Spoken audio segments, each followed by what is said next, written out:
have 31 participants, and I think we should go ahead and get all my relations. Thank you, everybody, for joining this call today at this critical time and critical gesture of changing with our challenges in humanity. Today's talk is about mushrooms. And before we start the conversation, we're going to have a small prayer, and we're also going to make a couple of announcements. First and foremost, I wanted to thank Quetzalin and also Tomas, Garcia, and Sylvia for having faith in me and having this workshop that is very needed at this time with a lot of depression, a lot of anxiety. So I wanted to thank them. We are not encouraging the consumption nor to self-medicate. This is not a workshop to teach you how to self-medicate or the consumption. We are just merely here to share information, some academia information, and some practical information. We have several people on the call that use mushrooms for ceremony, use mushrooms for different types of reasoning. And in the chat, everybody who is on the phone call, you're welcome to ask questions to Maestro Quetzalin or Tomas at the end of the workshop. So before we go on to the second part, everybody who is coming from Canada, New York, we might have some folks from Mexico City, and just wanted to welcome everybody. So far, we have 47 participants that are on the phone call right now. Welcome, everybody. I wanted to announce that we will be continue to have workshops. Some of the workshops will be in the future that will help people learn more about plant medicine, learn more about our cultural identity.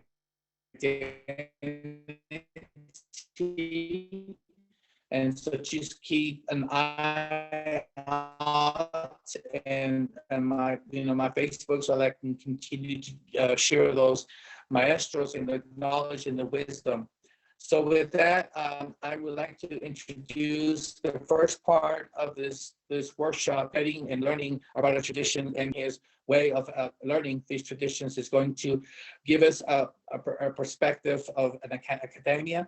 And so take it away, Quetzalin, and you can introduce yourself, and you have half an hour to do your presentations. Ometel. Thank you very much, everybody. Welcome, everybody.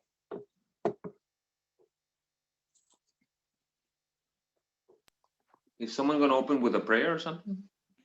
Yeah, Sylvia?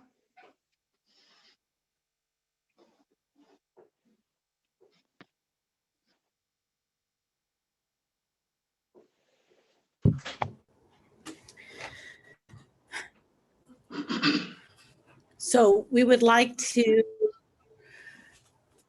recognize the lands that we are all on. I'm currently on Tongva lands here in the city of Burbank. We would like to recognize all the lands that we are on, the Tataviam, the Gabrielino, the Kumeyaay, the Tule, where Chico finds himself, and all of those native lands that we're on. We like to recognize the 4 elements and the 4 directions and Mother Earth. We'd like to give thanks for all that they have given us, that they have taught us and how to flow and to be in reciprocity, in give and take, and to be in flow with that. May we continue to be caretakers of the land. Ometel. Ometel.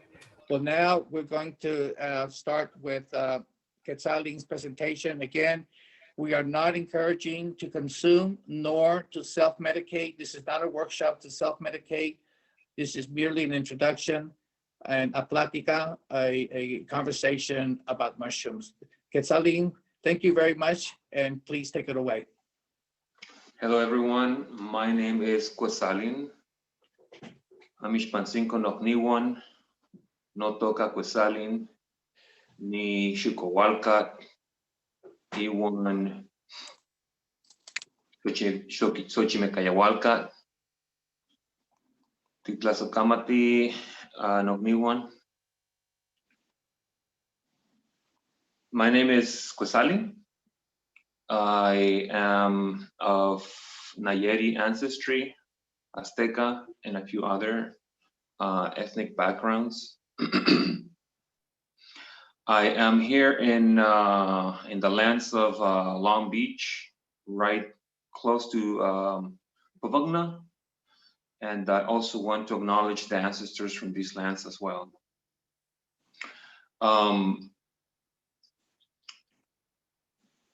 Here in Southern California, I have begun a community. We call our community Xucoatl, and also I belong to another community called Xochimecayawali. And I personally, my history, a little bit of what I've done is that I have carried out between 1600 to 1800 ceremonies through my lifetime. And right together with Xochimecayawali, we have carried out many other ones. We are a community of ceremonial practice. And because of that, we have also entered into the study of the sacraments, the plants, not just the Teonanacat, but also Iyuyuki, Peyote, and just many others of the plants, the sacred plants that our ancestors have used continually for thousands of years.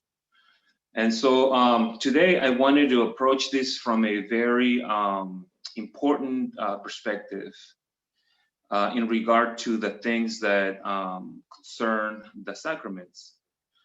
I don't know who is part of the Zoom, but my words and my intention today is to touch the minds and the hearts of our people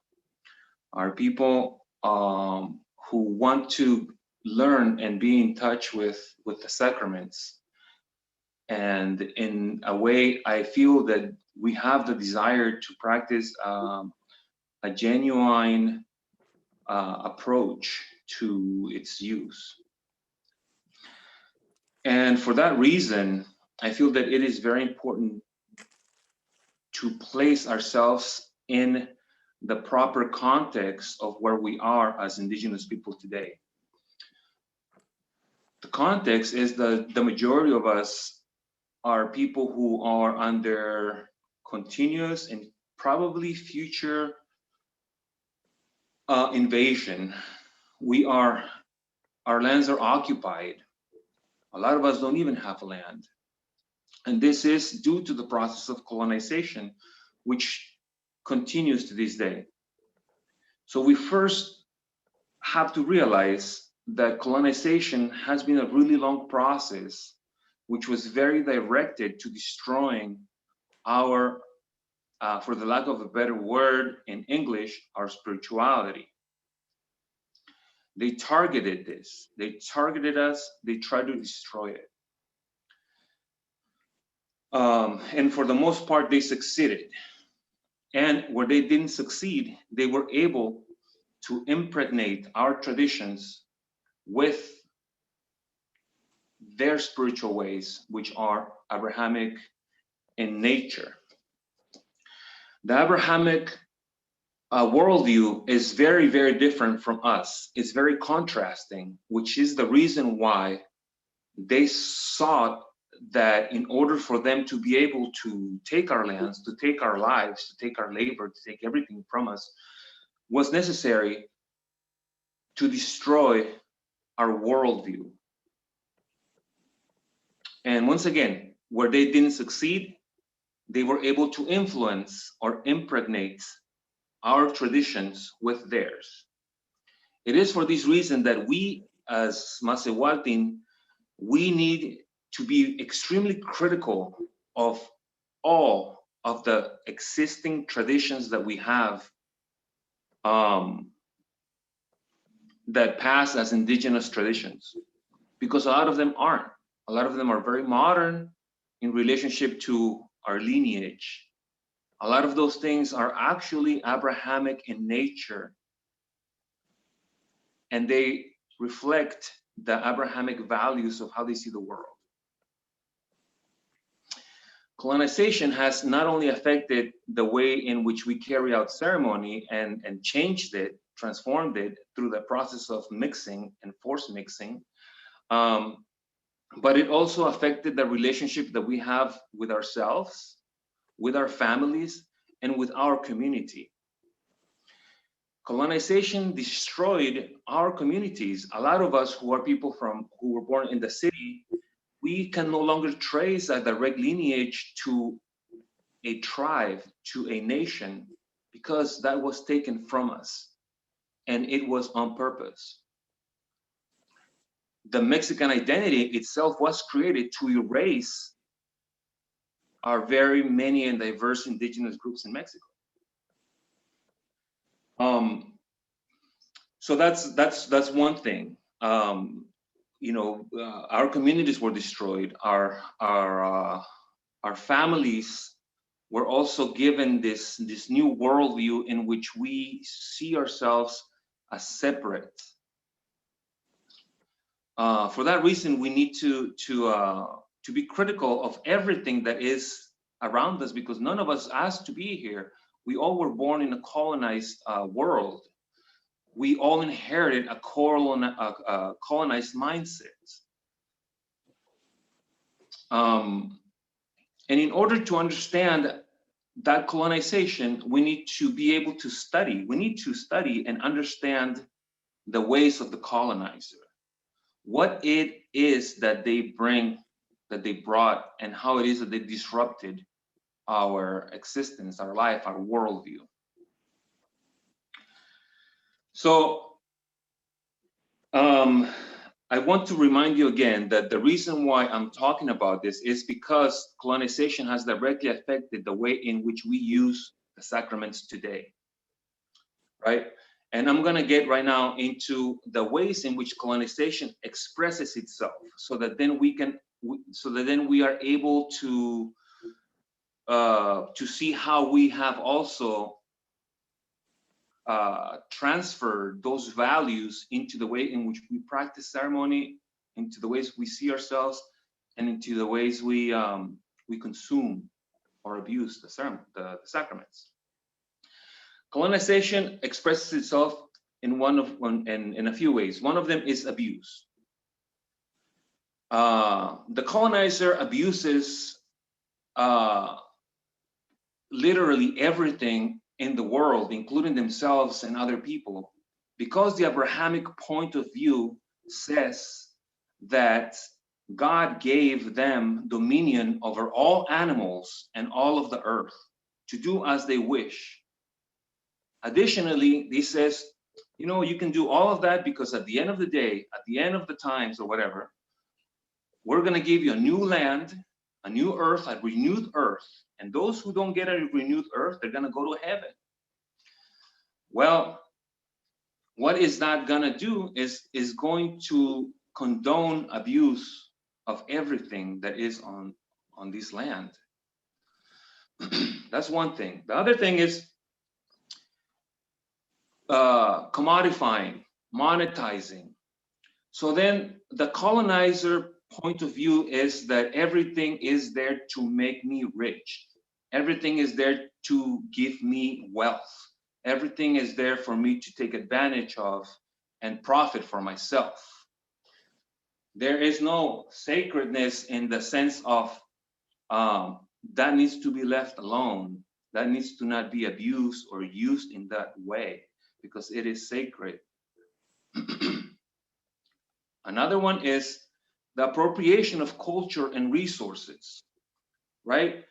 So we see very clearly how our lands were taken.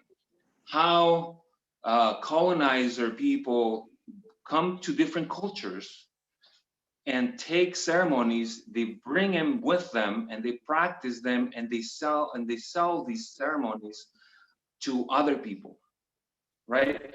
And let me be clear that when I say colonizer, I'm not only referring to European people or people of European descent, because a lot of our own people, not knowing or not realizing how colonized we are, we actually do that same thing. Just recently, I've seen some posters of people promoting Mayan yoga. Mayan yoga. You think that if there was such a thing as Mayan yoga, they wouldn't call it yoga. They'd call it in Maya language, for example. But we have our people colonizing other brown people by stealing their culture, by appropriating it and monetizing it, abusing it, and selling it to complete strangers who they don't even know. So the colonizer mindset is not only reserved for white people, it's for everyone who has adopted the colonizer mindset and carries out these things in these colonizer ways. Another way of the colonizer is that very often the illnesses, the diseases, the social illnesses, they don't address the causes of those illnesses, but they want to address and relieve the symptoms.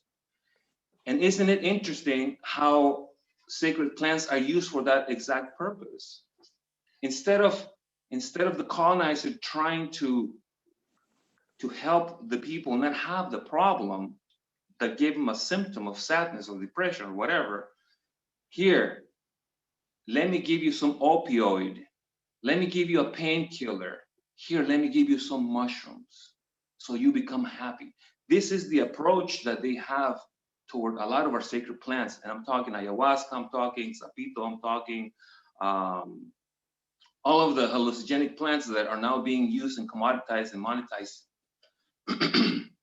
to complete strangers, to people who are not even part of the culture or the community from which these plants derive.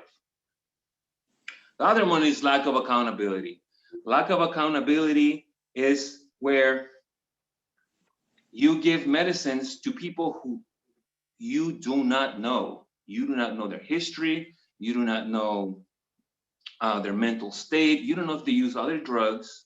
You don't know anything about them. And after you give them that, you don't do the follow-up because you're just selling a product. So these are colonizer ways. And in order for us to do better, we need to destroy these ways. We need to not participate. But in order to not participate, we first need to become aware of them. The third thing that I want to talk about is how colonization is the driving force for our need to substance use and abuse and other mechanisms to escape the painful voids that colonization has inflicted upon us. As I commented before, colonization destroyed 80% of our people. It has caused multi-generational trauma, which is exacerbated by the institutional genocide, land thievery, slavery, racism, and the inability of us as indigenous people for upward economic mobility. Of course, this is going to cause sadness, it's going to cause depression, it's going to cause a lot of the emotional illnesses that we want to heal with a lot of these plants. Also, colonization detached us from ourselves as human beings because in the Abrahamic point of view, this is just a shell.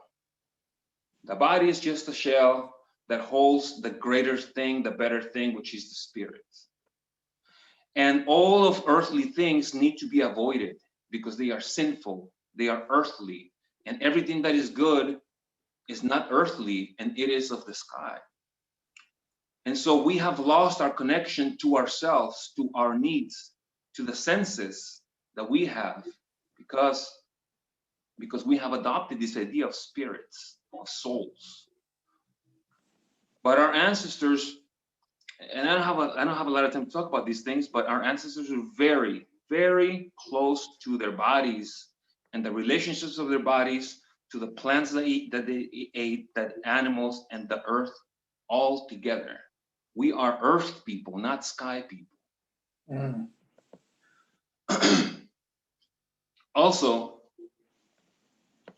the Abrahamic, which is the same as colonization point of view, worldview, allows and condones slavery. That is the monetizing of people, of labor. And he feels in any way not wrong about this. Also, colonization teaches us that if you don't abide by the Abrahamic worldview, you are a danger to society. And they have used this excuse to exterminate us, jail us, and criminalize our ceremonies. But as long as it is carried out in a capitalistic way, it is okay.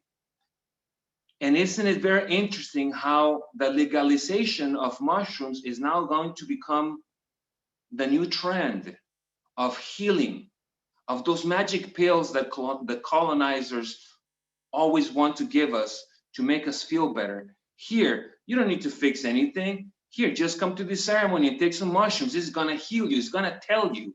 We have transferred the idea of Jesus into mushrooms and peyote and ayahuasca. They have promoted the idea that these things are going to heal us, that they're going to answer our and heal our pain, that they're going to give us the reasons why we feel this way. We know why we feel this way. We have been oppressed and persecuted for 500 years. They have destroyed everything that we were. Now, I don't want to get all sad, but this is the reality of where we're at. Another thing that I want to mention super quickly before my time runs out is that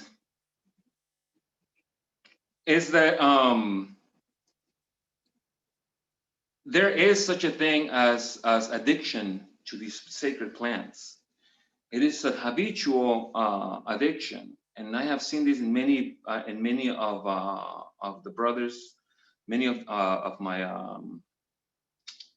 my friends who habitually use these sacraments. They become dependent on them.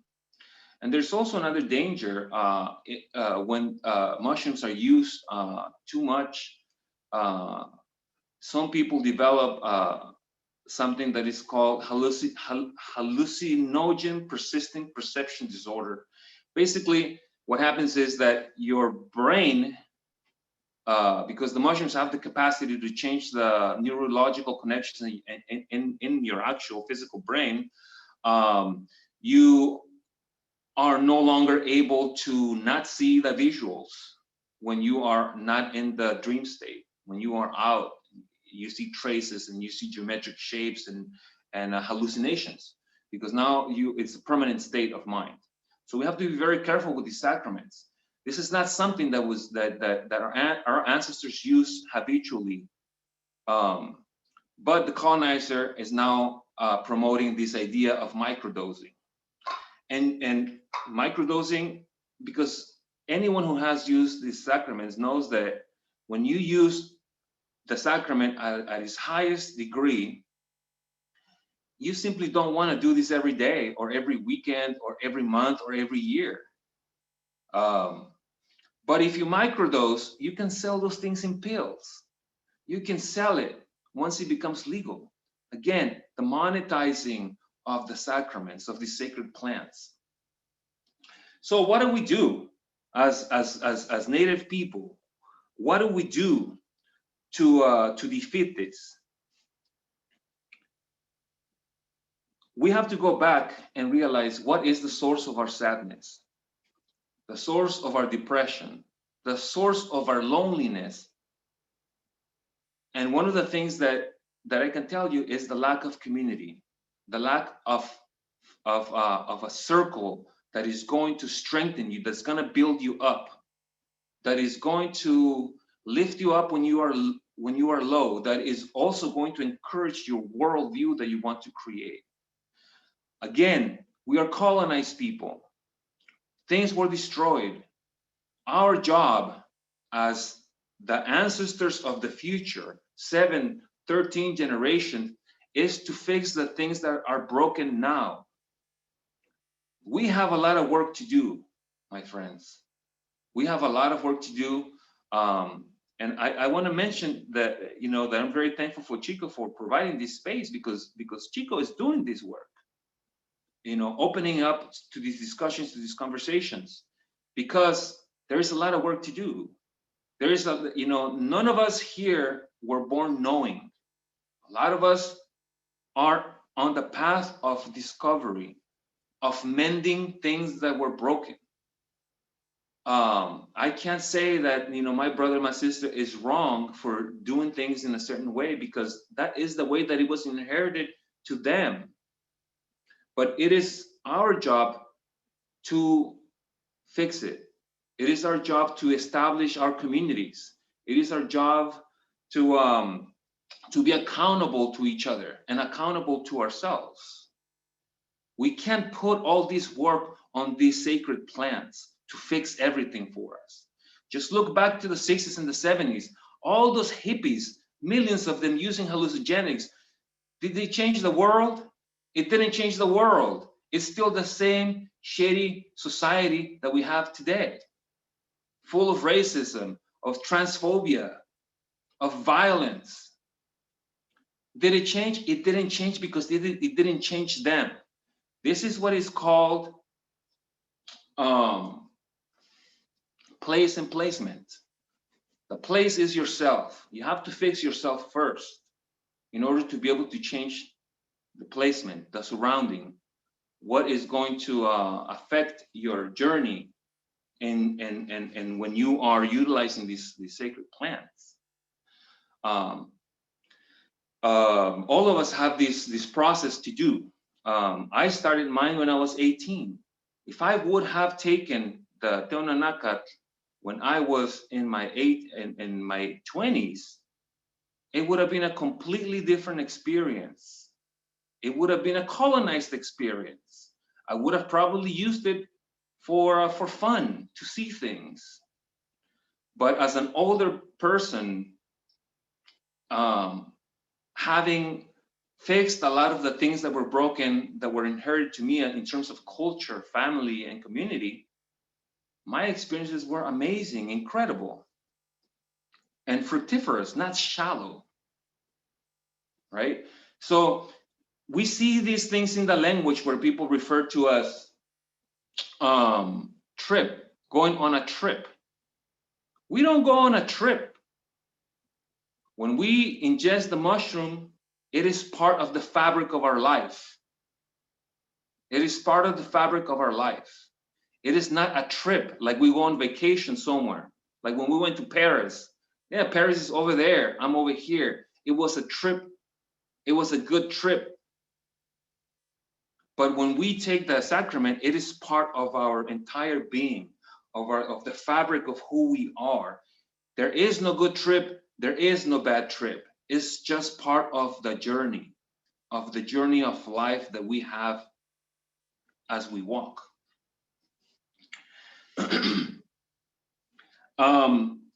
Another aspect of the colonizer is that we just take.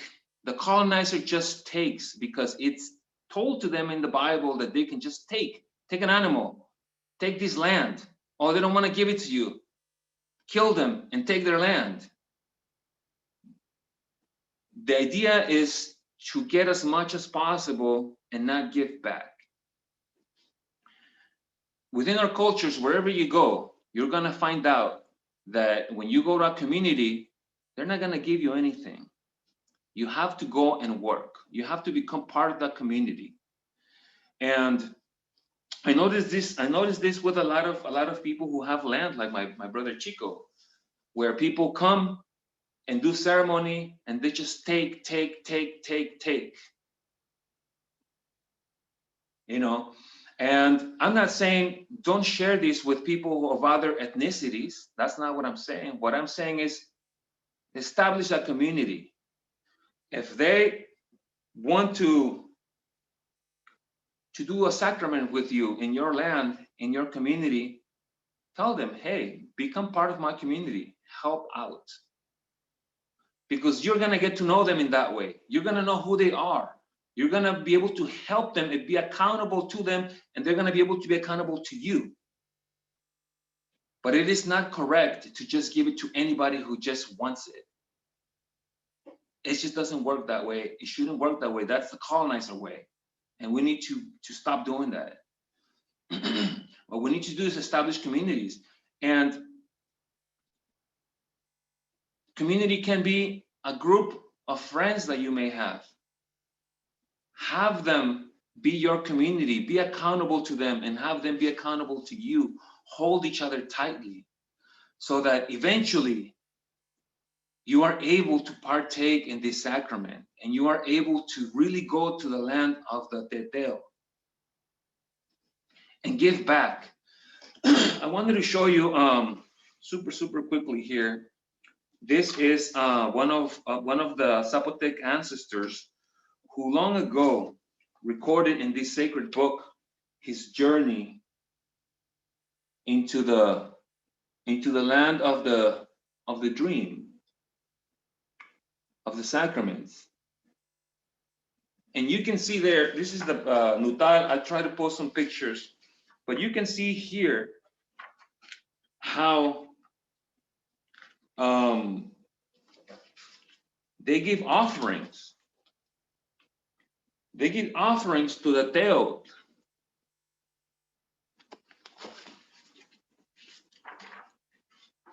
Before they go on the journey, they make a sacrifice of themselves. I don't know if you can see that. So these are not new things. These are things that are old. These are things that are not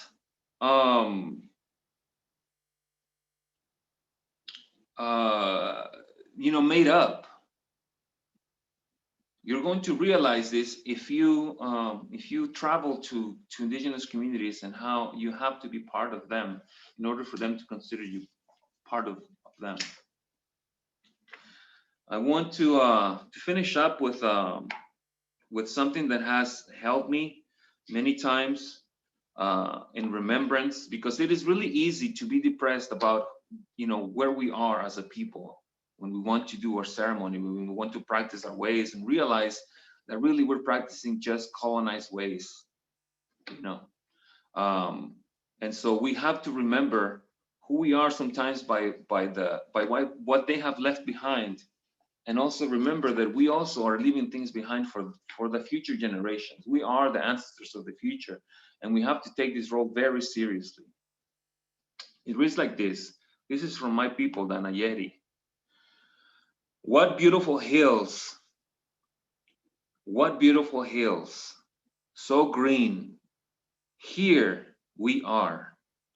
Do not weep, brothers. Do not weep, sisters. We have come here to be happy. We have come here to be happy.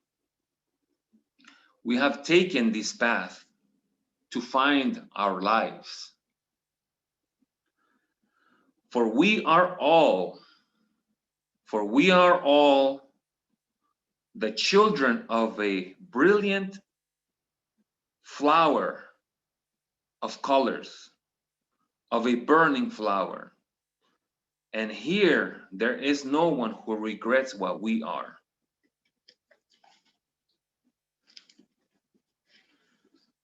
I want to thank Chico and everyone else for being here, for making the time, for listening, considering what I have to share, what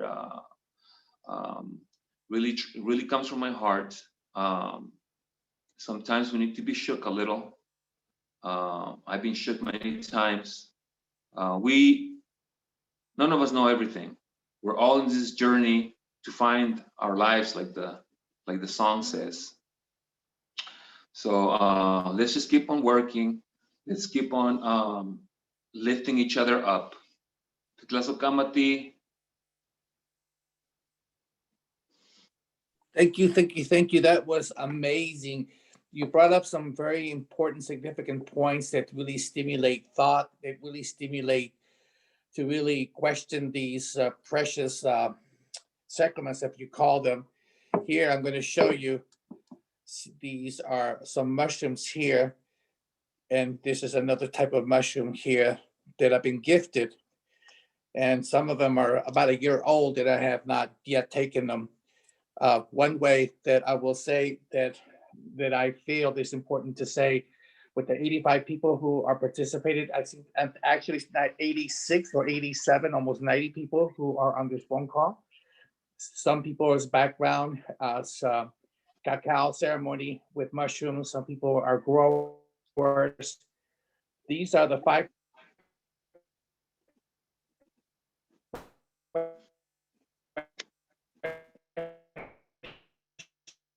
questions that have been asked. So around 30, he will close the ceremony with a song. There's been 5 questions. The first question, and please don't answer them now till the end, is growing them ethical? The spores in a container. That's the first question. The second question, set up shop or skip the spiritual passing. I guess I'm referencing to what you have just said to us about skipping the spiritual and bypassing the component of the spirituality. Number 3, we're not federally recognized. I'm not really sure what that means, but I guess meaning perhaps that not being federally recognized doesn't give you the right to grow them. Number 4, that then this is probably going to be more for you, Quetzalin, but please wait till the end of the conversation. This number 4 is asking that Teonacatl during the wet season. Sopan, the Teonacatl during the Sopan, the wet season. So I guess they're asking, is this is proper?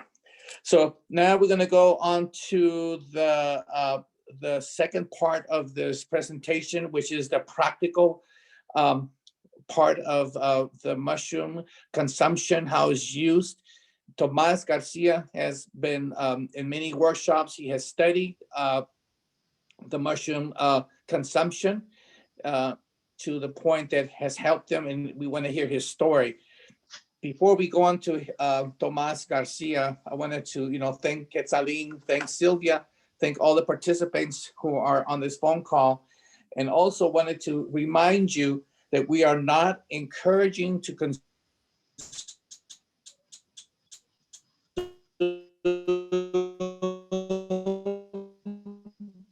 nor self-medicate for self-having information, sharing information that is ancestral and belongs to us as people of indigenous people, and rewriting our own script as the cultural identity.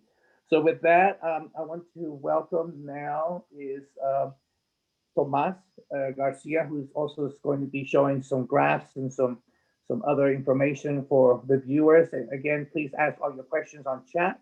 And at the end of the conversation, Quetzalin will do a closing song prayer. Ometeo. Tomas, please take it away.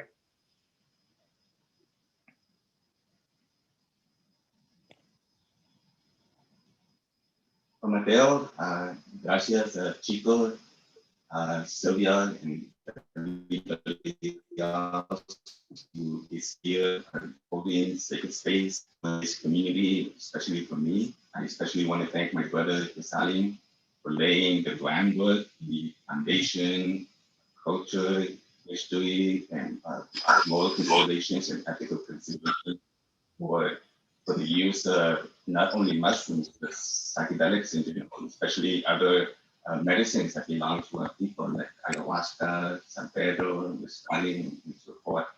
I wanted to begin by just highlighting what the purpose of this presentation is going to be.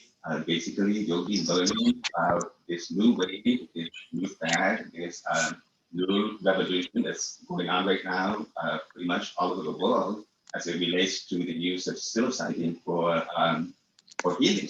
For healing, like Kasami was saying, ultimately, we all have this very simple goal of just being happy, which is really what Creator ultimately wants for us to be, is just to be happy. So I'll be giving you some just basic scientific stuff and some practical applications. I'll be doing actually a hands-on demonstration because I am, by nature, I'm a teacher. And so that is just the way that I do things. So you'll be getting a little bit of everything. So before we go on, I'd like to invite you to be part of the psychedelics community forum that I'm hosting.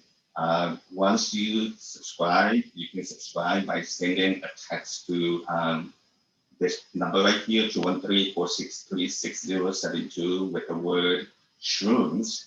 And what that will do is it will allow you to get my link tree, which will give you not only access to a copy of this presentation, so that way you don't have to take notes, but I'll also be providing you with a microdosing journal, which if you do decide to engage on this microdosing journey, you'll have this journal that will be really, really helpful as you think about what your focus is, what your motivation is, and ultimately what your intention is going to be as you embark on this wonderful journey of psychedelic medicine.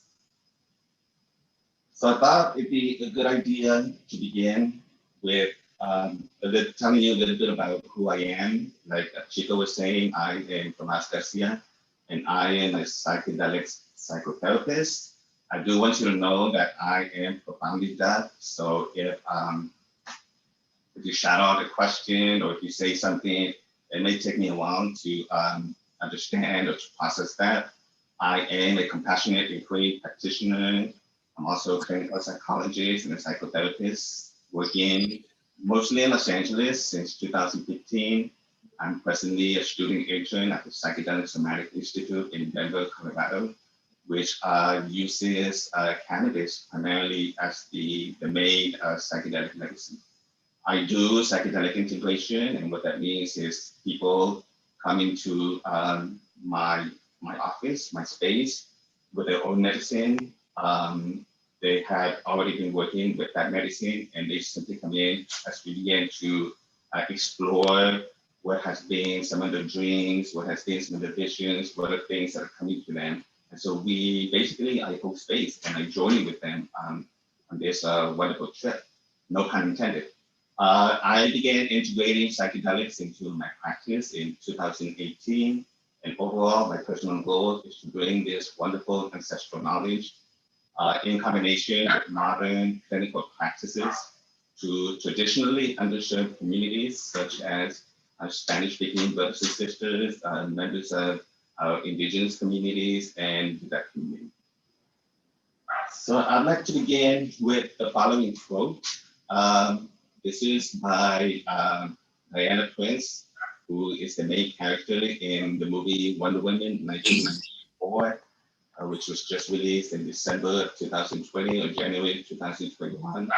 And it is a beautiful movie. And the way that she begins this movie is by talking about her journey between primary consciousness and secondary consciousness.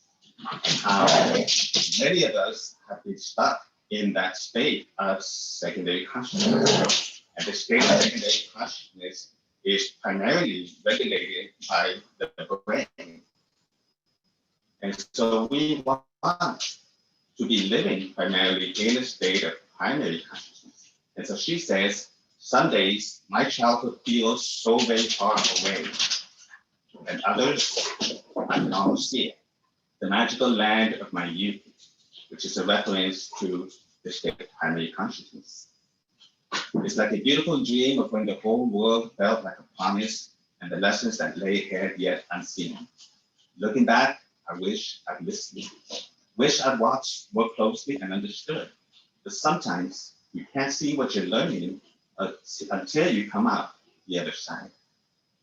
So as I was saying, primary consciousness is primarily non-linear, it's non-rational, it is raw, it is primal, again, it is evolutionary, it doesn't seek to interpret, it doesn't seek to make meaning of things, it just is. Animals primarily live in a state of primary consciousness. Children live in a state of primary consciousness. We should be living in a state primarily of primary consciousness, because that way we can begin to process all the stuff that happens to us, very much like an animal will or like a child will. Instead, we're living in a state of secondary consciousness, which is logic, it is reason, it seeks to make meaning, it seeks to interpret things, it is time, with respect to time, it is linear, and basically, it has taken control not only of our mind, but of our entire integrated self. And so because of that, we're not able to process our traumas, we're not able to process our painful memories the way that we should be. Instead, the story and the narrative keeps repeating itself over and over again, which is really the narrative of the Western world, which is you're wounded, you're always going to be wounded, and suck it up, just move on. No, we really should be going back and forth between secondary and primary consciousness. But sometimes we need a little bit of help. And that's really what psychedelics will do for you. They will help your brain to disconnect from the integrated self and allow all the other parts of your body, all the other parts of your integrated self to come to the surface and to start working together again, to basically rewire itself, to make new connections, to shed old habits, to become more aware of the way that we're thinking, of the way that we're reacting. Basically, you will process and you will heal traumas and painful memories. So let's talk just briefly about why people are coming into microdosing. So now, Desalegn just briefly mentioned about taking like a trip dose. So basically, when you talk about taking mushrooms as a medicine, a trip dose is somewhere between 2.5 to about 5 grams. That's really the threshold for tripping on mushrooms. When we're talking about microdosing, is that we're taking that amount and taking minuscule portions of it over a long period of time. So perhaps on a single day, you would trip on 5 grams of mushrooms. With microdosing, you're talking about stretching that out maybe over 10 weeks. And you would take maybe 250 milligrams or 0.250 grams of mushrooms 2 times a week, perhaps on a Sunday and a Wednesday, over the span of 10 weeks. So little by little, similar to like a drop of red dye that's coming into a water bucket, over a period of time, you're going to start seeing that change slowly. You're going to start seeing that transformation in the water. And that's pretty much basically what microdosing is. So people come to microdosing because they have what's called a treatment-resistant anxiety or treatment-resistant depression, meaning they have been a part of the traditional talk therapy therapeutic model, which primarily uses a cognitive-based therapeutic approach to processing some of your traumas. They have been involved in that for years. They've gone to the therapy room for years and years, and they're not seeing a shift. They're not seeing a change. They're not seeing transformation. So a lot of people are coming to this as a last resort, as really my last hope, pretty much. So they're coming to improve the overall mental health, well-being. They're coming to improve your physical health in the sense that if you are able to treat what's going on here and what's going on here, then you'll feel better about yourself, and then you can focus on exercising more, eating better, having more healthy habits that are overall good for your entire integrated self. People come to microdosing for seeking a greater spiritual connection, not only with the people around us, but with the divine, with nature, with animals. People come to microdosing for personal growth, for maybe for extending the threshold or the limits of their creativity or their originality. People come to microdosing for breaking habits. Our tendency continuously, just continue to fall prey to, automatic behaviors or behaviors that are not really good for me and are not good for the people around me. People come to microdosing for finding balance, for becoming more productive, and there's so much more. And so another reason that people come to microdosing, particularly with mushrooms, is because if you notice here, mushrooms as an entheogenic medicine has a very low harm rate when it's compared to all of these other medicines or substances that you see here, particularly alcohol, which has afflicted so many people in our community. So this is a study that was done in England, in the United Kingdom, and what they had found is that overall mushrooms and LSD are very, very safe and entheogenic medicines. And if you look here at this particular color, this harm factor ranking or rating, what they take into consideration was how much harm does that medicine or that substance come to the person? How much harm does it come to the family, to the community, and so forth? So here you'll see that most of the harm that came to a person who used mushrooms was specific impairment of mental functioning. And typically that could be that, like Azali was saying, you may be overusing mushrooms, which is not suggested, or perhaps someone who was not a good candidate for microdosing or using mushrooms likely went ahead and used it, and there was some harm that came to a person. So overall, mushrooms are very, very safe. Now, there might be a tendency for us to think about mushrooms in the sense that you can just set it and forget it. But that's not the case. The best way to approach microdosing is by you investing in and of yourself at all levels, mentally, physically, emotionally, and spiritually. So mushrooms, microdosing with mushrooms, the best way that I can describe it is, let's imagine that you have a flat piece of land, and there are tracks on that land. There are grooves on that land. So those tracks, those grooves are thoughts, a lot of cognitive truths. They are behaviors, primarily automatic behaviors that you have learned from your environment or people that you grew up with. So thoughts, feelings, and behaviors that are simply automatic. Like when there's a situation that comes to you, you have this tendency to react a certain way. You have a tendency to think a certain way, and you have a tendency to feel a certain way. And you're thinking, I don't want to feel this way anymore. I don't want to react this way anymore. I don't want to behave this way anymore. But it's very difficult because those grooves are ingrained so deeply in your brain.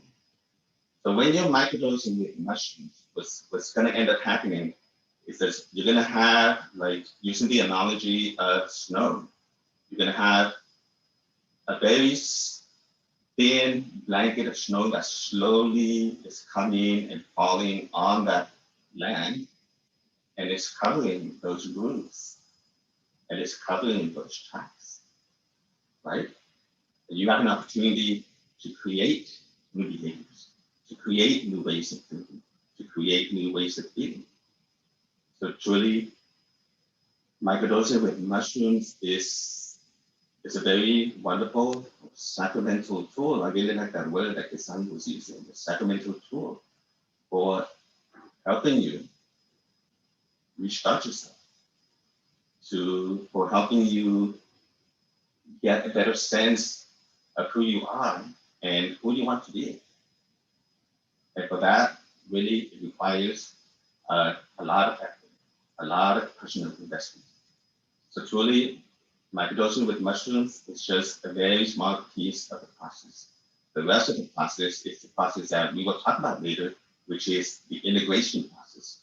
And this is where you have an opportunity to establish new habits, new ways of doing things, new ways of expressing what you're feeling, what you're thinking, perhaps tempering those thoughts or those words that sometimes can be hurtful to other people. So it's a really wonderful journey. And so let's continue on to getting into more technical details. How is microdosing defined? So again, a microdose is an amount that is anywhere from 0.05 grams, or in this case, it would be 50 milligrams, to 0.2 grams, which in this case would be 200 milligrams. And this is what's considered a sub-perceptual dose, which is, in a sense, that you might be thinking, I thought I saw something, but maybe it didn't happen. I thought I saw that flower kind of move, and there was a little fuzzy, but maybe it didn't happen. So you can begin to notice subtle changes in your immediate conscious awareness, as well as your subconscious awareness.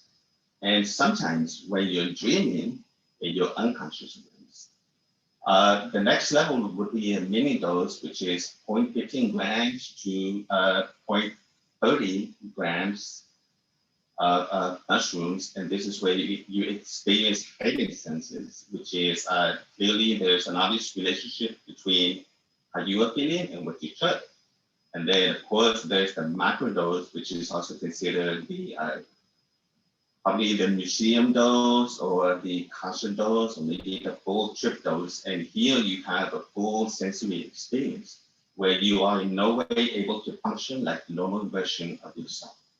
So again, with a microdose, you may be, in a sense, have 1 foot in secondary consciousness and 1 foot in primary consciousness. At the mini dose level, you're kind of, leaning more over to the primary consciousness level. And with the macrodose level, you have both feet firmly in the primary consciousness level. And what happens during that time is just, wow, it's wonderful work in the sense that your autonomic nervous system takes over, and your autonomic nervous system starts processing all of your traumas. Your autonomic nervous system becomes like pretty much like that of a dog, or maybe if you remember having watched National Geographic, you've seen that scene where this lion, runs up to a zebra and captures that zebra in the clenches of his jaw. And then the lion gets distracted, drops the zebra starts running, and after the zebra is far from danger, but the zebra starts shaking itself. And that's his autonomic system doing its work, which is processing its trauma. And this is what really happens at the macrodose level. People say that the experience at the macrodose level was horrific, It was horrible. Yes, there were some beautiful images and beautiful mystical experiences, but overall, I feel so much better. I feel like a holy person. The same thing can happen at the microdose level, but at a much slower rate. I do want to say that in addition to microdosing with mushrooms or microdosing with psychedelics, you can achieve all of this simply through meditation.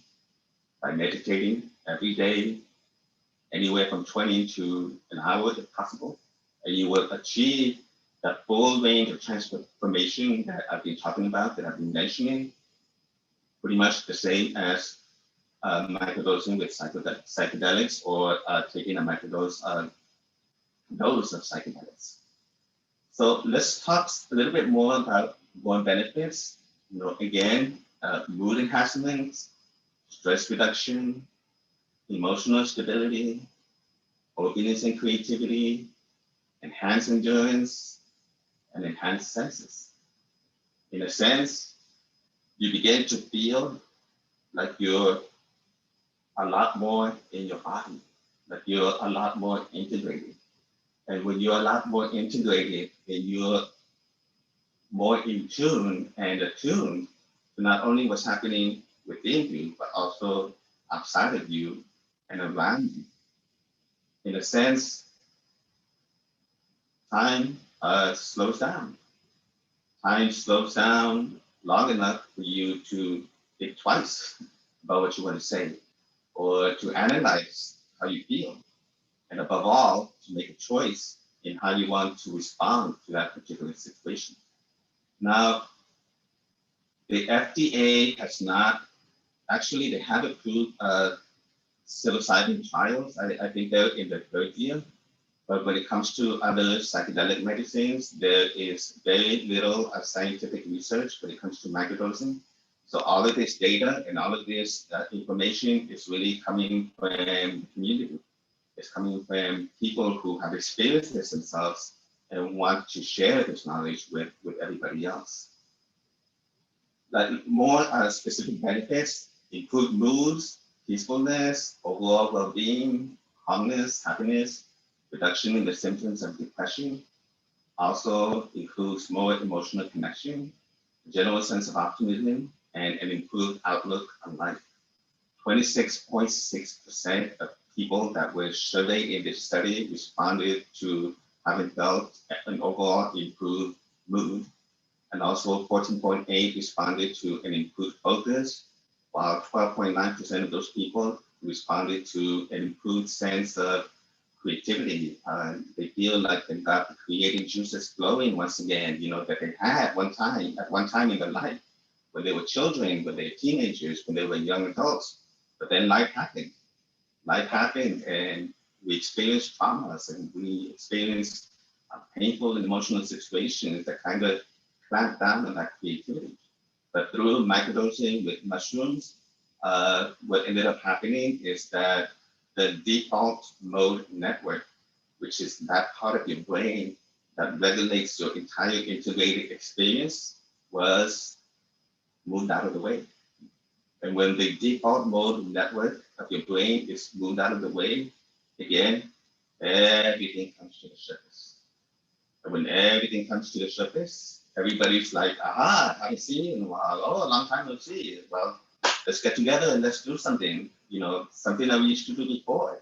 So what ends up happening is that new connections are formed. There's a neurogenesis, new dendrites that are growing in your brain. Certainly, there's more serotonin that's being released, or the reuptake of serotonin is interfered a whole lot more. And so you end up feeling so much better about yourself that you can begin thinking about what it is that you want to do that makes you happy. And a lot of times we want to be creative, which comes from the root word to create. A creator designed us to create. So the more that we create stuff good, that is loving, to share with others, to share with ourselves, the happier we will be. What are benefits of self-efficacy? basically, that just means you're not going to be procrastinating as much. I used to procrastinate a whole lot. And after I microdosed with mushrooms, I just stopped procrastinating. Interestingly, I did remember that previously I had procrastinated. You know, I had a particular task and I remember how I used to put this off, this off, until it was impossible to complete that task. I remember thinking that and feeling that, but it didn't overtake me, right? It didn't overtake my emotions. It didn't overtake my body. So that was out of the way, and I was able to just move along with things, which improved my self-confidence, my self-motivation, and of course, my general sense of agency. Improved energy. I used to sleep in a lot. I had a hard time waking up. People might say, "Oh, it's because you're deaf, and, you know, and you can't hear the roosters crow, or you can't hear dogs barking." But no, I remember that sense of just feeling so heavy that my body was sinking into the mattress. And I just had a hard time getting up.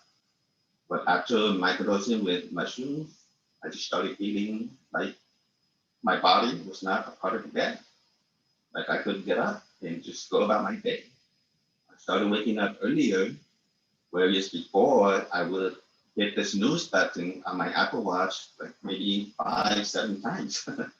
But now I was just press it just once, and then I was up and getting ready to go.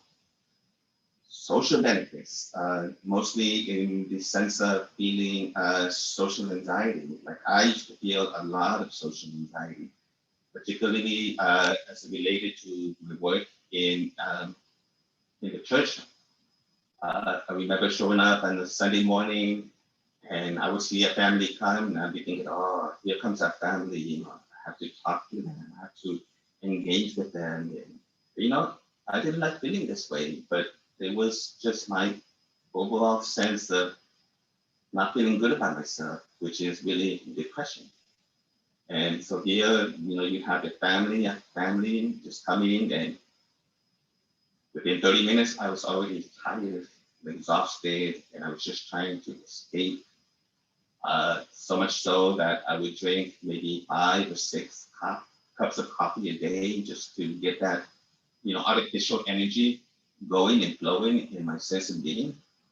But after microdosing with mushrooms, that went away.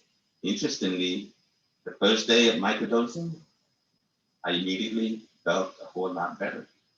It might have been a psychological effect, but hey, you know, it worked for me.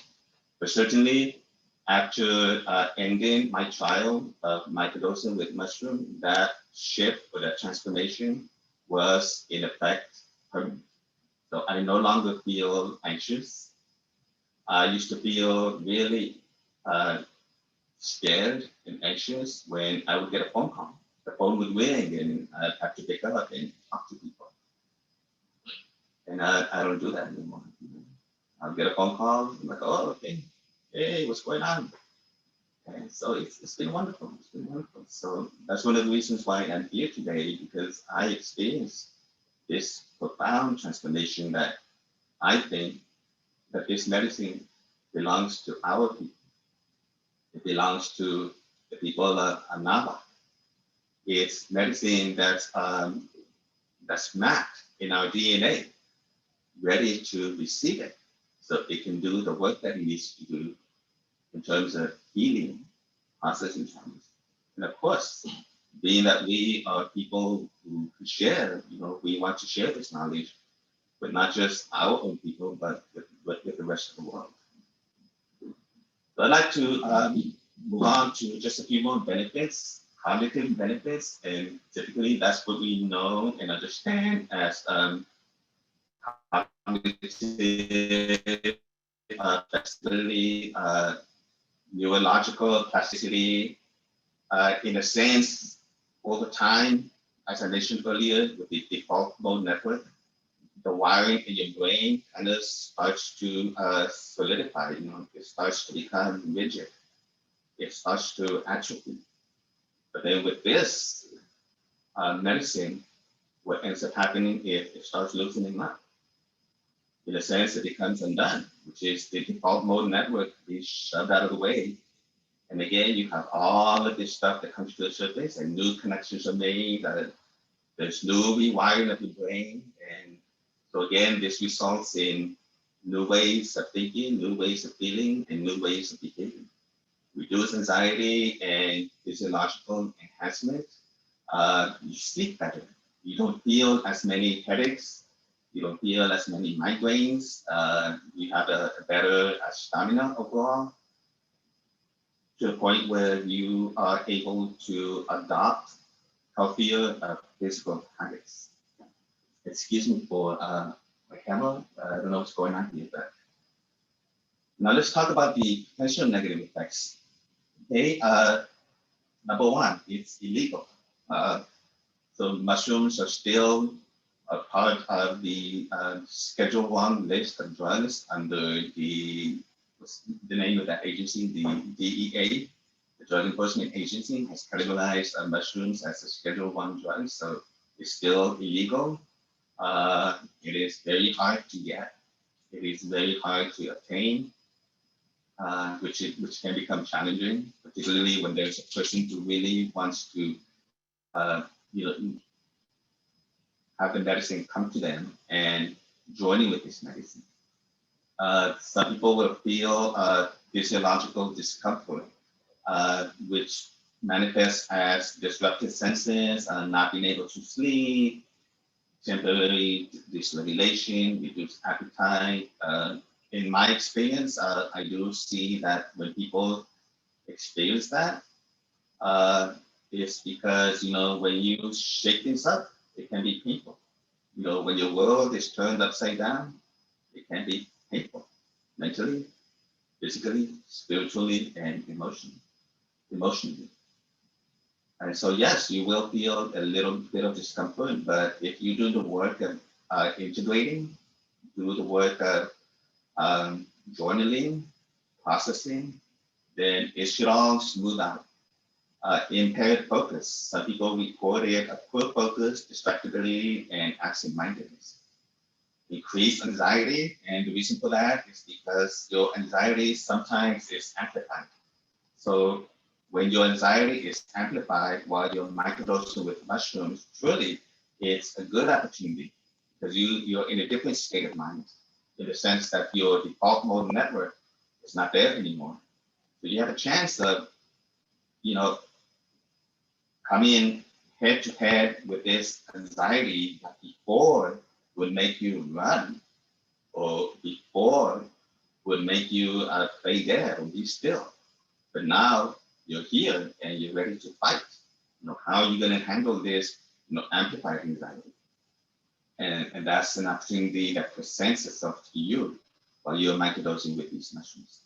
An impaired sense of energy, only 7.2% of people felt that, and that translated as feeling of fatigue, drowsiness, or just being in a state of confusion, just having like a fog, being having a brain fog, and then impaired mood, a deterioration of your mood, specifically feeling sad, not happy, irritable, having some emotional difficulties.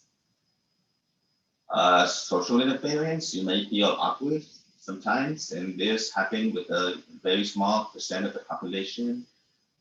Cognitive interference, again, happened with a very small population, and what this means is you feel a sense of disorientation, poor memory, confusions, and last but not least, self-interference, which is self-processing concerns and self-sabotaging, which can include just having ruminating thoughts, you know. And what that means is the default mode network slowly coming into the place where it was before. And lastly, of course, psychological dependence. And what that means is that even though perhaps you have completed the process of integration psychologically, you feel like you need to be on the mushrooms in order to continuously feel those changes or to maintain that state of transformation, which is not true. Because once you do the integrating work, then essentially everything that you adopted as new healthy habits, new behaviors are essentially permanent. But there's that, that narrative again, that the hormone network that say, no, you need that mushrooms in order to keep feeling. And so that is a potential, I guess you will, a side effect or a potential negative effect. So a little bit more specifically about people who should not be microdosing on mushrooms. People who are pregnant or breastfeeding, there might be some medication contraindications, particularly those who are taking antidepressants that may already have serotonin, and that you run the risk of having what's called a serotonin shock syndrome, which is an excess amount of serotonin in your brain, which can be harmful at every level, mentally, physically, emotionally, psychologically, and of course, spiritually. People who are grieving, again, perhaps the grieving might be amplified. Children should not be microdosing. As part of the work that we're doing at the Psychedelic Somatic Institute, we have identified that potentially children or adolescents who are 14 and older might benefit when psychedelic therapy. So that's something to keep in mind.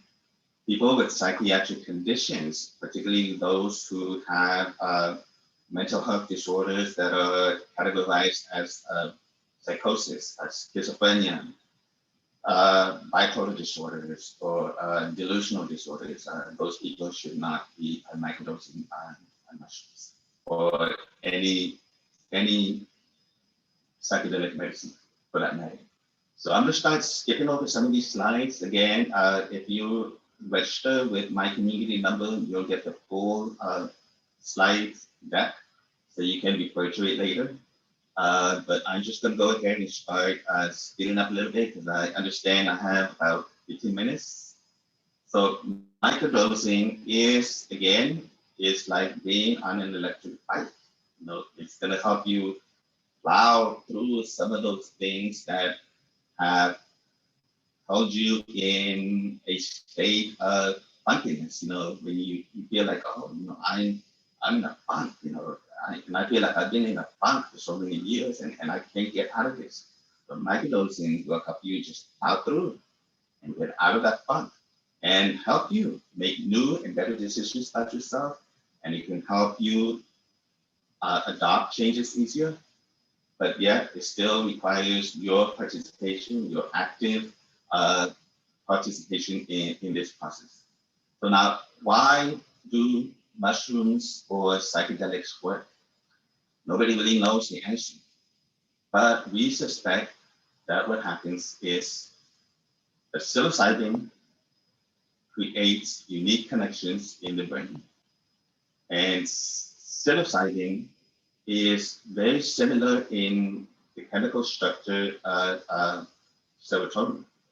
So this psilocybin is converted to a chemical called psilocin. And that psilocin looks very much like serotonin in its chemical structure. And it binds itself to the 5-H2A serotonin receptor, which in turn triggers your BDNF and your glutamate. And these two guys are responsible for neurogenesis, for creating new neural pathways in the brain, for instilling a sense of neuroplasticity or cognitive flexibility, which in turn, but this is actually hormone network is shoved out of the way. In turn, what ends up happening is you get a new sense of creativity, a new perspective, neuroplasticity, and an overall feeling of well-being, presence, and ego dissolution. So this is your brain, and this is your brain on drugs, and this is your brain on psilocybin. So immediately, as you can see all of the neural pathways, all of the activity and the reactivity that's happening in your brain, all of the new neural connections, all of the new neural pathways. Again, that blanket of snow that's come over the tracks, over the grooves, you have an opportunity to create new wirings and new connections. So once again, it's like turning down the volume on the default mode network. So the default mode network is your self-referential system that's primarily located in between your prefrontal cortex and the back of your brain. And so your DMN is responsible for the way you think, for the way you feel, for the way you behave. It is responsible for your emotions as well as your memories.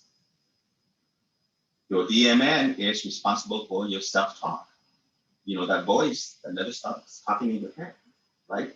And that voice that pretty much takes control over your entire integrated self. So as you're microdosing on mushrooms or any other psychedelics for that matter, you're turning down that volume on the default mode network.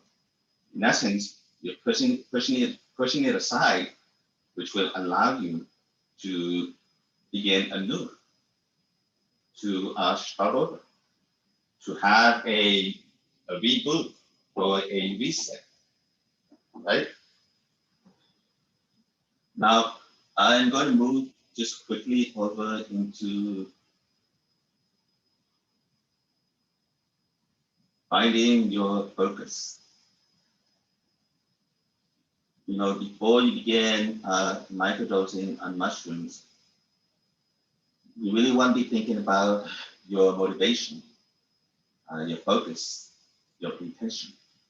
Do you want to use mushrooms for personal development, to manage your anxiety, for your well-being, for interrupting an addiction that you may have, but not only substance abuse addictions, but also addictions that may not be good for you, such as an addiction to pornography, for example.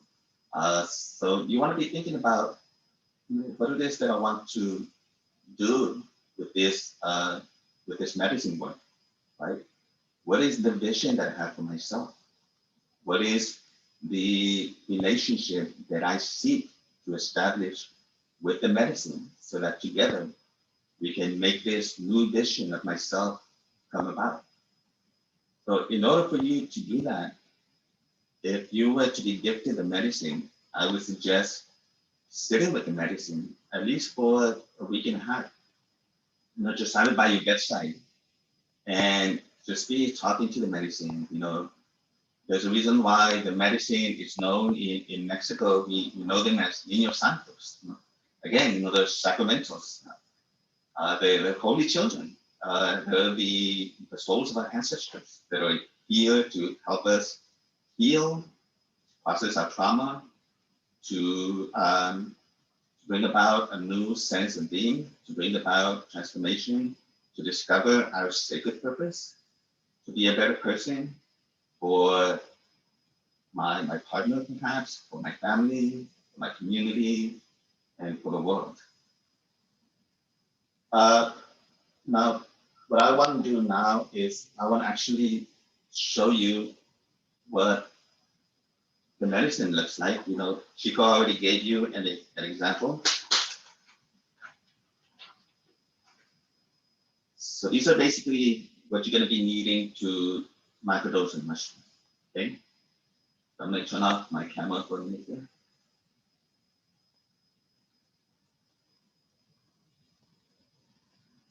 Okay, so you're going to be needing the actual medicine.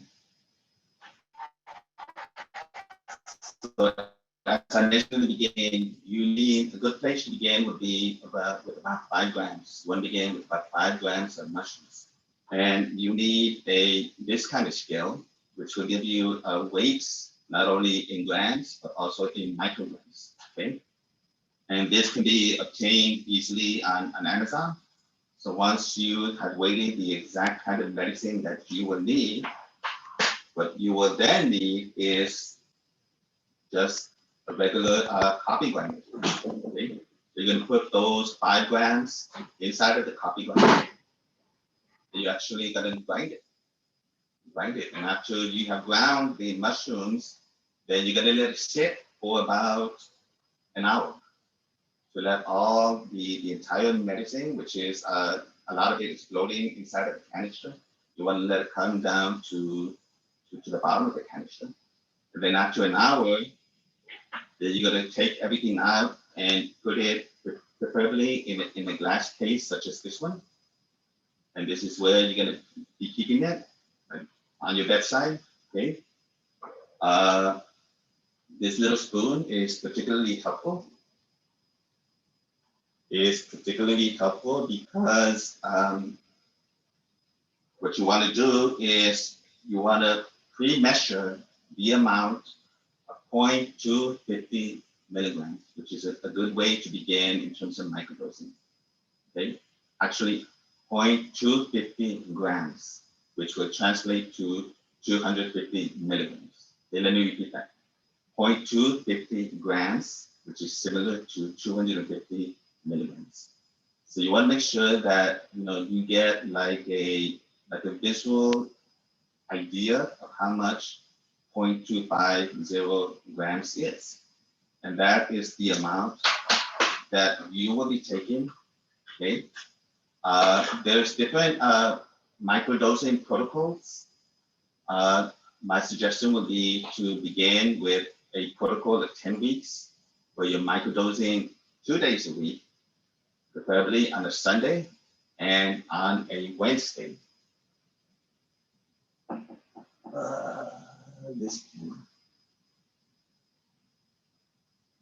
I'm just gonna have to apologize, but let's just stay with my camera, but you can see and hear me, right?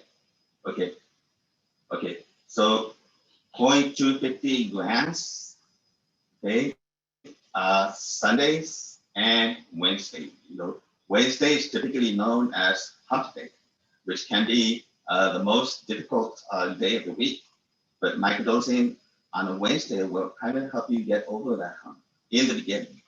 And then later on, you won't feel that sense of, I feel like the week is dragging, and you won't feel that way anymore. So Sundays and Wednesdays, that's 2 doses a week for 10 weeks, which would be 20 doses. You want to take it at the same time every morning. If you start taking it at 7 in the morning, then on Wednesday also, you will want to take it at 7 in the morning. All right. And again, be journaling, be thinking about what's coming up. It's very wise if you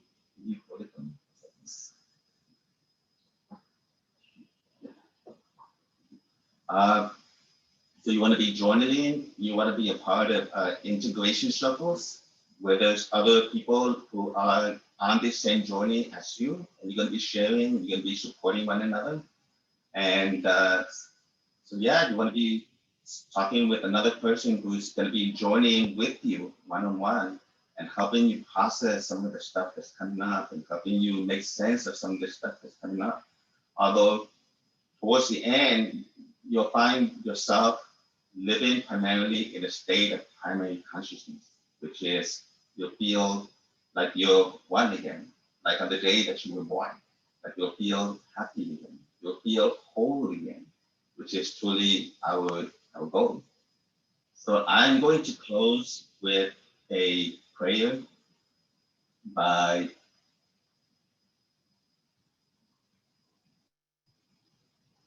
Maria Sabina. Okay, this is the way to close my presentation before we move on to the questions.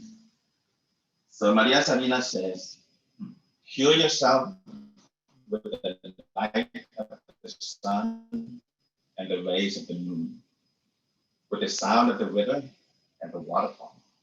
with the swaying of the sea and the fluttering of birds. Heal yourself with mint, with neem, and eucalyptus. Sweeten yourself with lavender, rosemary, and chamomile. Hug yourself with the cocoa bean and a touch of cinnamon. Put love in tea instead of sugar, and take that tea looking at the stars.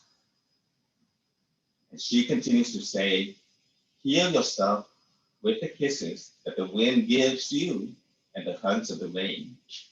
Get strong with bare feet on the ground and with everything that's foreign-friended. Get smarter every day by listening to your intuition, looking at the world with the eye of your forehead. Jump, do danza, sing cantos so that you live happier. Heal yourself with beautiful love, and always remember, you are the medicine. Okay. Highlight Chico. And that concludes my portion of my presentation.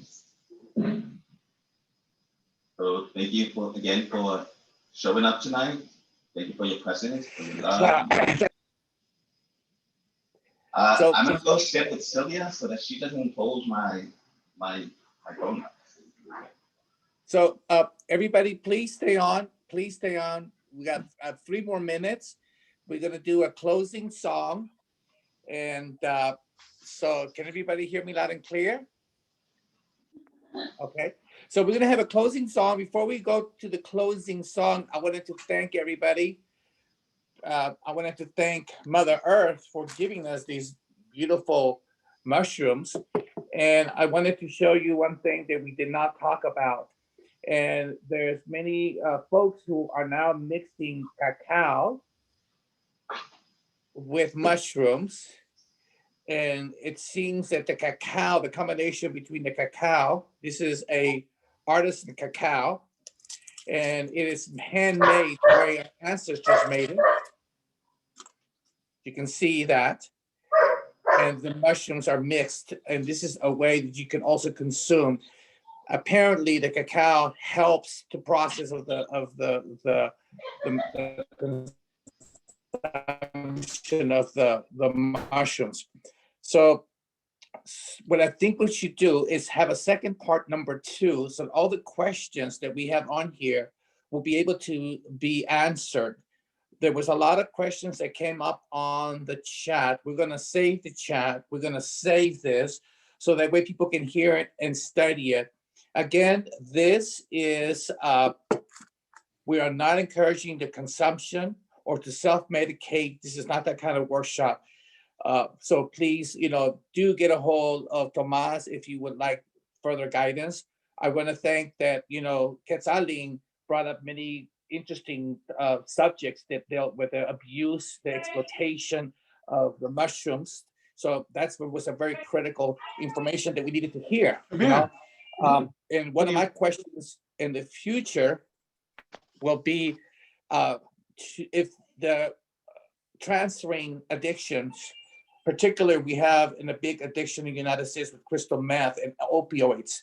So one of my questions for the next number 2 of taller or workshop would be, can crystal meth and also these contemporary drugs that are very highly addictive, can mushrooms help addicts with these very risk, crystal meth and opioids that America is currently having an epidemic? So we're not going to answer that tonight because we're going to have a part 2. So I want to ask everybody to come back and then we can, go through all those questions that you have here. I would like to request before we go on to the song, Quetzalin is going to close the prayer with a song. There was an answer to the questions of the Teonacatl, and he answered that. And would you, before you go into your song, Quetzalin, would you respond to what you answered and then close the this session with your closing song. Thank you, everybody. We had 88 people who showed up, and thank you for your time. And we'll be able to continue to further evolve with self-healing, so that during this COVID, during this challenging time, we can stay above the water, retain hope, and create a cultural identity that is much needed. Thank you so much for everybody, and please, Quetzalín, take it away.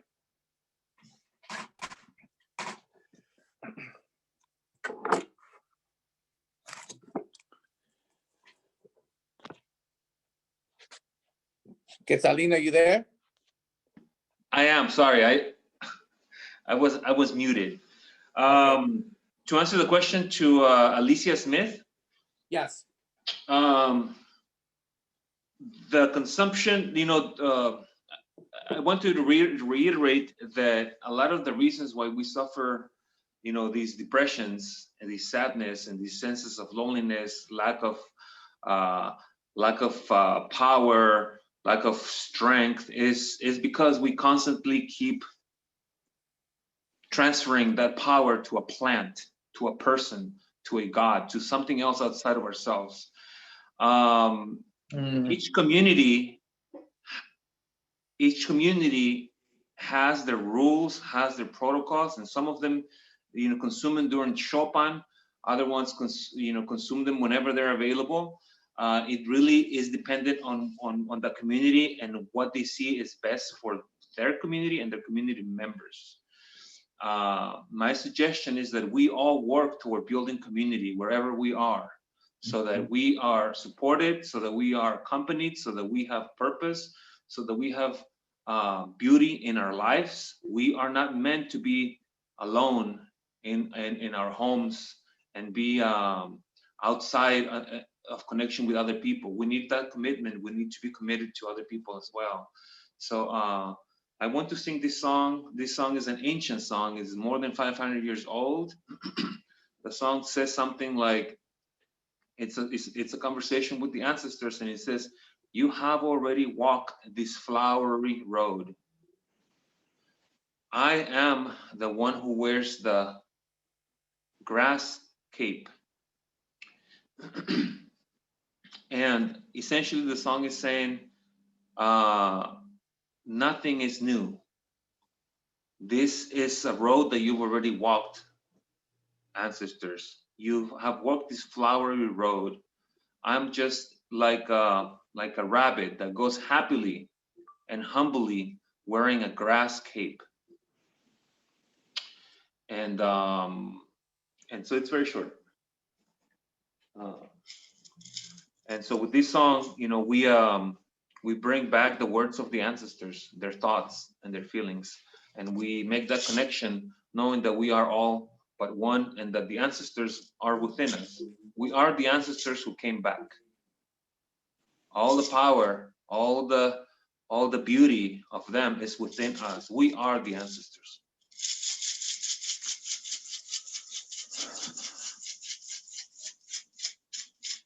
Quican añolke, sochi anqueponke, quican añolke, sochi anqueponke, into chiwiti, into chiwiti, into chiwiti, into chiwiti. Ante pirwani, takatilmatzi, ante pirwani, takatilmatzi, into chiwiti, into chiwiti, into chiwiti, into chiwiti.